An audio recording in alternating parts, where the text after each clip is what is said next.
nkutheka ena tinatsatira ena mwina sitinatsatire komano chimene chinachitika nchona kuti masiku angapo apitawo ku Nzede mu mzinda wa Blantyre anagwira ena ake amene dzina lawo amadziwika zonena kuti Nicholas Musa. Iwo zaka zawo zakubadwa ndi 19 nde anagwira pa zifukwa zonena kuti anapalamula mlandu kaya kuti anakaba nyumba inake kumeneko. Ndeno atamugwira anthu ngati community inamutenga kumupitisa ku polisi ya ku Nzedeko. Posatira zimenezo nde zinapeza zoti munthu uja kaya zimatane ku polisi sero kumene ku Nzedeko anapeza zoti apolisi anabwera ndi ripoti kukauza kaya achibale yake kuti munthu ameneyo wamwalira akuti kaya nazimangirira chani. So nkhani imeneyo ikuoneka kuti inakwiyitsa kwambiri anthu kumeneko amene ananyamuka ulendo kupita ku polisiko kuyamba kulimbana ndi apolisi kuti zatheka bwanji munthu tamubweresa kunoko kali bwinobwino chani muzikapeza zoti mutifotokoza kuti munthu ameneyo wazimangirira chani nde kuti kunali chimpwereketi osati masewera ena mwina nkhani yake tinaitsata dzulo kuti kunali kusamvana apolisi kunali polisi amatiye gasi anthu chani maduka mazuwa amene makhalira polisi against anthu kumeneko.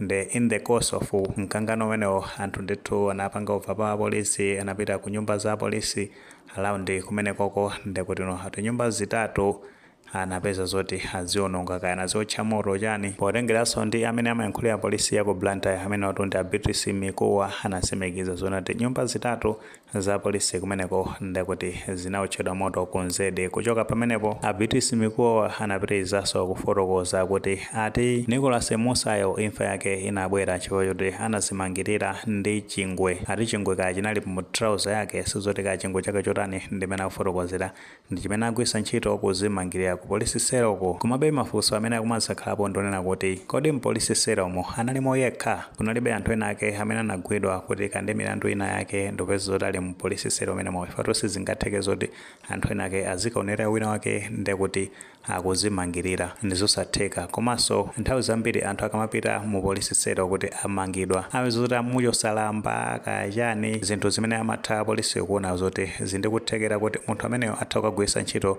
mwina kuzichosera moyo wake. Apolisi amakhala zoti zinthu zimenezo azichosa. So zinthu zimene zikupereka mafunso ochuluka potengeranso kuti nkhani ngati zimene zikuyamba kuchitika. Taona kuti mwezi wa January chaka chomwe chino cha 2026 kunalinso kesi ku Lingazi Police Station pameneno anthu ochoka kudera limene limadziwika kuti Mtandere anapita kumenekoko ku polisi kukalimbana ndi apolisi amenewo chifukwa chonena kuti konafera m'bale wawo. Kesi yakenso inali yofanana. Mkulu ameneyo amene zina lake amadziwika kuti Chipiriro Nkulira akuti anapezeka zoti wamwalira aliso musero umene mwamo nkhani zake zosamveseseka bwinobwino zimenezo zinapangisa zoti anthu aku Mtandere akwiye kwambiri kuti munthu anapita ku sero ali bwinobwino. Apolisi kande kuti anamutenga kummanga kande kuti ndi anthu ammodziwo anamutenga kumupitisa kumeneko kumapiro wake koma zapeza zoti akumva zoti munthu uyo ndakuti wamwalira. Tikakutenganso ni mbuyo pang'ono munali mu chaka cha 2025 chakumapetoko kani mu November kani mu December menemo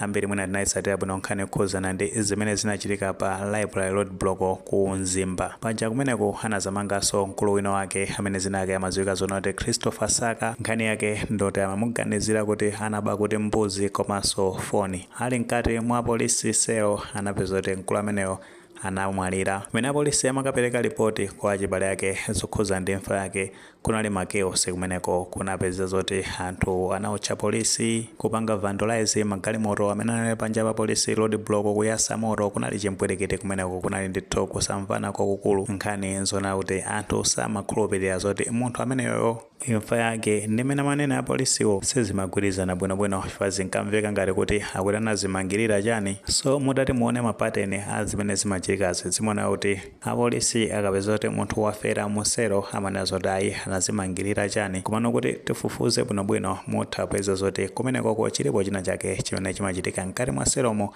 ndekuti isitha kumakhala torture ina yake ndekuti kaya kumumenya kwambiri excessive beating imene imapeza kuti munthu uja mwina internal bleeding kumapito ake wamwalira ku sero kuja. Nde polisi kupobwera kumazafotokozera anthu amabwerano kumazanena zoti ayi munthu ameneyo ndekuti anazimangirira chani. Komano chifukwa choti makesi zingati amene nthawi zambiri kumakhala zonena kuti mwina munthu ameneyo akatengedwa kande kuti kupitisidwa ku chipatala amangopeza kuti maliro ake akayikidwa popandanso mwina follow up bwinobwino kuti ukhale kuyesa mwina thupi lake la munthu ameneyo ndi cholinga choti apange identify chomwe chinapangisa zoti munthu ameneyo amwalire chani, zinthu ngati zimenezo. Nchifukwa chake apolisi amapeza kuti mwina akupulumuka pa nkhani ngati zimenezo, komanso nthawi zambiri apolisi amapeza zoti akupangana defend zinthu ngati zimenezo zikachitika. Koma noto paja malamulo a dziko amanena zoti palibe munthu amene amakhala pamwamba pa lamulo, kande kuti ndi man in uniform ameneyo amakhala zona kuti ali subjected to lamulo. Chifukwa tikapita ku criminal procedure komanso evidence code ya malamulo a dziko, makamaka tikapita pa section 271 kokafika ku 278, section imene inatambasula bwinobwino nkhani zokhuzana nawo ndi mphamvu zimene apolisi amapasidwa zoti atha kufufuza munthu kumutenga kukamusiya mu chitokosi chawo. Mano mphamvu zimene apolisiwa amapasidwa zimakhala primary, osati ndi mphamvu zenizeni zoti atha kuzigwisa ntchito molakwika.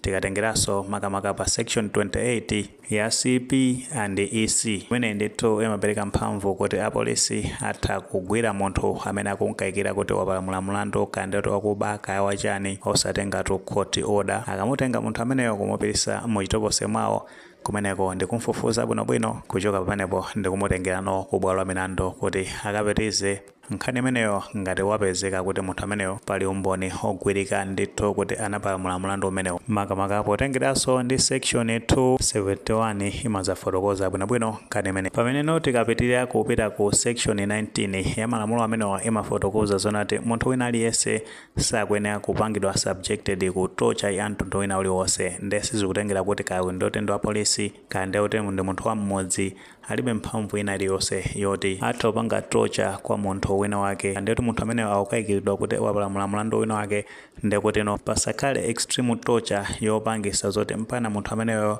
moyo wake uchoke. So tikapitiriranso pa section 16 ya malamulo amenewa imanena zoti munthu wina aliyense ali ndi ufulu okhala ndi moyo. So mutati muone ma section osewa akupangana ulefa kuti zimene zimachitika ndi kuti ku ma police cells kumapeza zoti anthu akutuluka kumeneko oti anatsekeredwa poganizira kuti anapalamula milandu ina yake, ndi anthu amenewo ndi kuti ndi mitembo ndi akufa kumasabwano zifukwa zimene apolisi akumazayankhula ngati zimene ayi munthu ameneyo anazimangirira chani, zonsezo mwina zimakhala kupanga kavapo komano ndi zophwanya malamulo.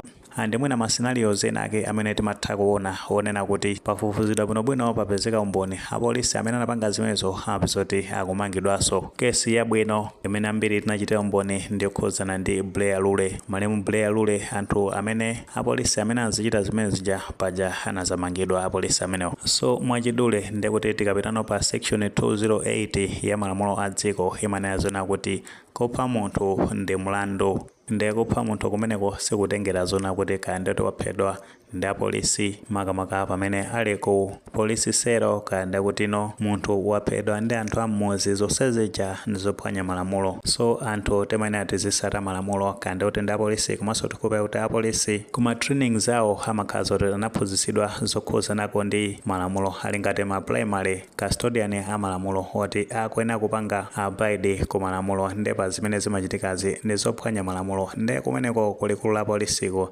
anyamatano ofuna kuwayankhula chifukwa makesi amene akuchulukira amalimbikisa anthu amodzi ife kuti ayi osapanga mobu, andiyete munthu akagwidwa kupita ku mapolisi selo zosatira zake ndi zimene timamva zoti ayi munthu wafera ku selo chani anazimangirira chani, zinthu ngati zimenezo. So ayankhuleni anyamatano pa zimene zikuchitikazi chifukwa zikuzesa nkhawa kwambiri. Komanso pali chinthu china chimene timafuna kungoyankhulapo ndi chonena kuti pamapezeka nthawi zina zake anthu mmodzi tagwira munthu after no kumugwira munthu uja ndati kumutibula kumuvulaza koopsa kumoto wake, munthu uja akuntenga lithapya ukamusiya ku polisi, apolisi kumuyika muselo apeza kuti munthu uja mwina wafera mmenemo.